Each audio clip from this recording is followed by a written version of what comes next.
విమర్శించాల్సిన అవసరం లేదు. లేదా ఆయన ఎవరిని అడగాల? వాళ్ళ పార్టీ అధినాయకుడిని అడగాలి. మోసం చేస్తుంది ఆయన. మోసపోయాడా, మోసం చేస్తున్నాడా?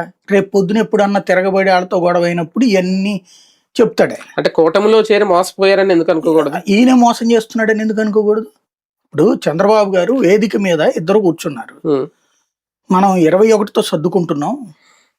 ఇప్పుడు మనకి అంత సీన్ లేదు, మనకేమన్నా డబ్బులు ఉన్నాయా, మనకేమన్నా ముందు అన్నమాట. అదే 30% కూడా గెలుచుకోలేదు పాయింట్. అదే అవన్నీ మాట్లాడేశాడు ఆయనే. మాట్లాడడం ద్వారా కార్యకర్తలను ఎదవని చేసింది ఎవడు? చంద్రబాబు అనలేదు ఆ మాట, మీకు అంత సీన్ ఉందా అని అన్నాడా? లోకేష్ అన్నాడా?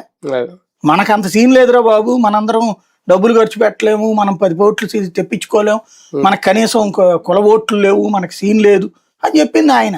ఆయన తగ్గించుకున్నారు అప్పుడు. సరే తగ్గించుకుని ఏం చెప్పారు? మనకి 21కి నేను అందుకే ఒప్పుకున్నాను అన్నాడు కదా. ఆ రోజున వేదిక మీద కూర్చుని అనౌన్స్ చేసేటప్పుడు ఎవరు మాట్లాడారు? 50-50 నామినేటెడ్ పదవులన్నీ, నామినేటెడ్ పదవులన్నిట్లో 50-50 వస్తాయి అని చెప్పింది ఎవరు? పవన్ కళ్యాణే కదా. నేను ఆ రోజునే ప్రస్తావించా.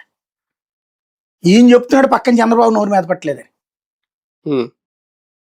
40-60 50-50 ఏదో వచ్చింది ఆ రోజున రేషియో అన్నాడు. తర్వాత నామినేటెడ్ పదవులన్నిట్లో మనకే అన్నటువంటి అదే